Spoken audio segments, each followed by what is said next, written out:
নমস্কার, আমি শিয়াশ্রী। লিটল স্পন্দন চ্যানেলে আপনাদের সকলকে স্বাগত জানাই। আজকে রবিবারের দুপুর মানে বাঙালিদের কাছে মাংস ভাত খাওয়া। তাই আমাদের সাথে সাথে আমার ছোট্ট বেটুটাকেও আজকে একটু চিকেন স্যুপ দেব। আর চিকেন স্যুপ ওর কাছে খুবই প্রিয়। তাই সমস্ত রকম সবজি, মোটামুটি আলু, পেঁপে, গাজর, একটু কাঁচকলা, পটল, ঝিঙে, মানে একটু সব রকমই দেওয়ার চেষ্টা করি বেটুকে রোজই প্রায়, যাতে সব রকমের সবজির পুষ্টিগুলো একটু পায়। তাই সব একটু সবজি নিয়ে নিয়েছি এবং একটু ডিজাইন করে কাটার চেষ্টা করেছি, যাতে ওর একটু দেখতে ইন্টারেস্ট লাগে, যার ফলে ও একটু খেতেও ভালোবাসবে। আর একটু ডুমুর দিয়েছি, আজকে একটু ডুমুর পেয়েছি বাজারে।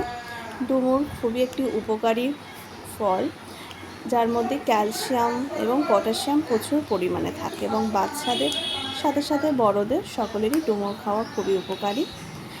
এবং আর বিনস আছে, তার সাথে একটু অল্প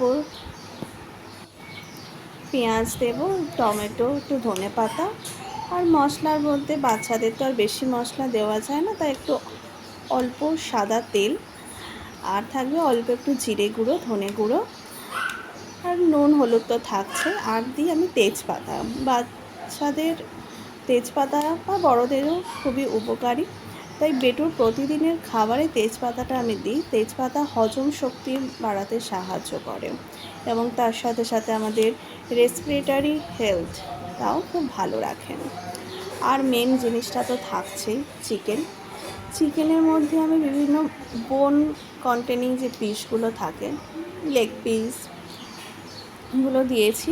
আর তার সাথে দিই একটু হজমি দিই, একটু মেটে, আর একটু গলার পিসটা দিই। সব রকম পিসগুলো একটু অল্প অল্প করে দিই, যাতে মেটের তো খাওয়া খুবই উপকারী।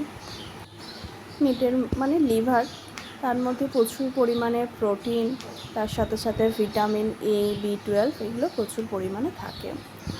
আর হজমির পিস, গলার পিস, সব রকমই একটু একটু করে দিয়েছি।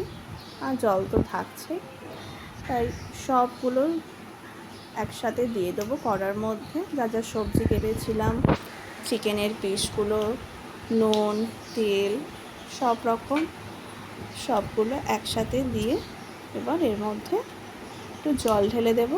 একটু জলটা বেশি করেই দেবো, কারণ যেহেতু চিকেন আছে, একটু আধ ঘন্টার মতো এটা আস্তে আস্তে লো স্টিমে হবে। এবং স্যুপ যেহেতু একটু স্যুপের জলটাও তো রাখতে হবে, তাই জন্য একটু জলটা বেশি করেই দিয়েছি। ব্যাস, তারপরে একটু ঢাকা দিয়ে দিয়েছি। দিয়ে এটা একদম লো স্টিমে করব, কারণ হাই স্টিম দিলে জলটা মরে যাবে, চিকেনটা ভালো করে সেদ্ধ হবে না। ব্যাস, আমার চিকেন স্যুপ রেডি বেটুর জন্য। 1 বছরের আগে সাধারণত চিকেন স্যুপ দেওয়া হয় না, তাই 1 বছরের পর থেকে আপনারা বাচ্চাদের এরকম চিকেন স্যুপ করে খাওয়াতে পারেন। এটা খুবই উপকারী। ভালো লাগলে একটা লাইক করে দেবেন এবং অবশ্যই শেয়ার করবেন, যাতে প্রত্যেকটা মা এটা বাচ্চাদের দিতে পারে। সকলকে ধন্যবাদ।